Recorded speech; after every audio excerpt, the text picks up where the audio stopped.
Global warming is causing an ever-increasing number of extreme weather events that affect the world's poorest and most vulnerable communities.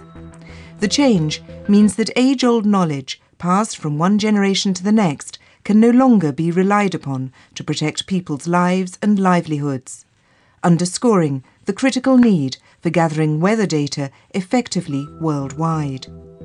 On June the 18th, 2009, the Weather Info for All initiative was launched in Geneva by the Global Humanitarian Forum, the World Meteorological Organization, the Earth Institute, mobile telecoms giant Ericsson, and Zain, a leading African mobile operator.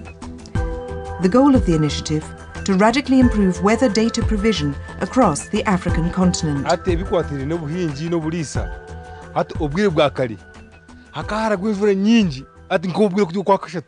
Oshanga nkemitumbe jibonire munonga ochahinga oshanga wayeza munonga abwenshura yara gwakare onkati ati no kwakashatu twatobaga twabire mbibo hati tokahinga aboko n'umushana ati mugwira n'umushana.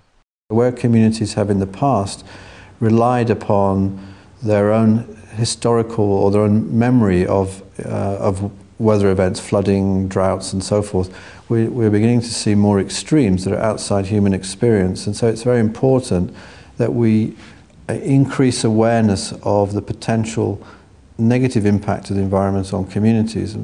Often, accurate weather information is simply not available in developing countries.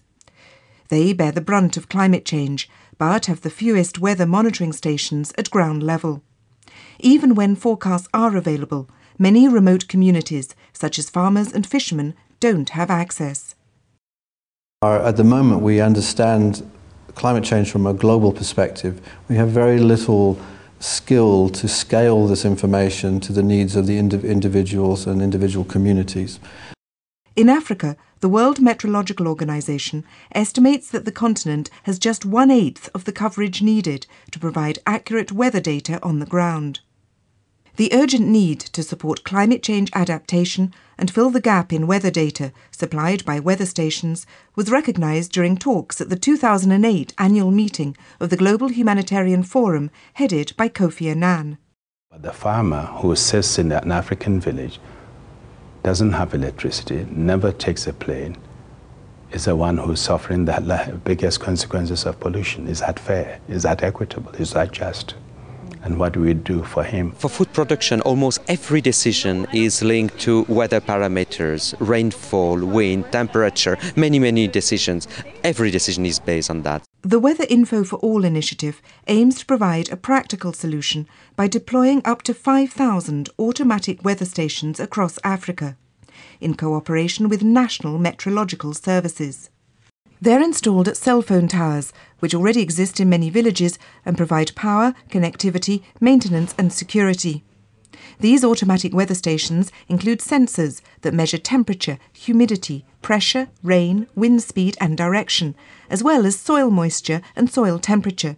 Data is sent via the cellular network to the National Meteorological Services, who transform it into weather forecasts, which are then made available through the media, on the internet or via SMS to farmers, fishermen, local authorities and others. It is also shared with other African national meteorological centres and with the global telecommunications system of the World Meteorological Organization, where it can be accessed by meteorological centres worldwide.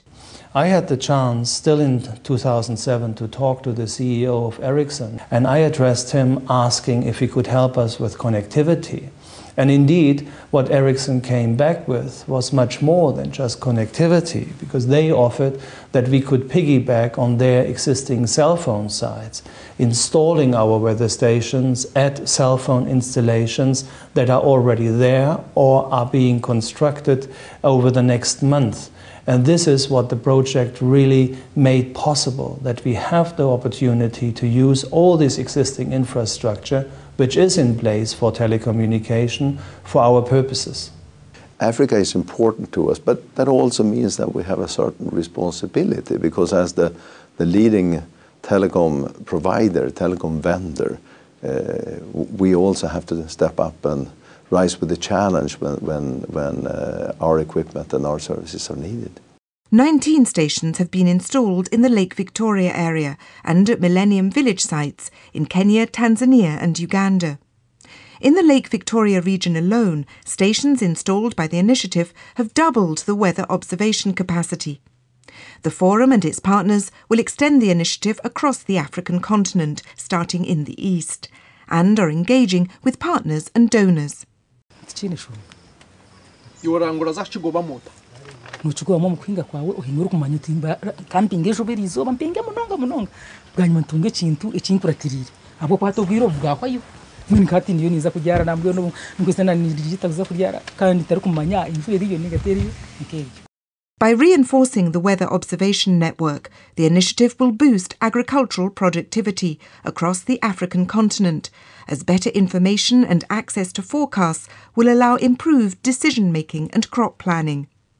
Improved information from the automatic weather stations also allows for the creation of micro-insurance schemes, which can be based on weather data indexes. Health workers and local authorities too can use the information supplied to control the spread of climate-sensitive diseases and epidemics. Finally, early warnings, enabling prevention, should help avert the worst socio-economic impacts of extreme climatic events.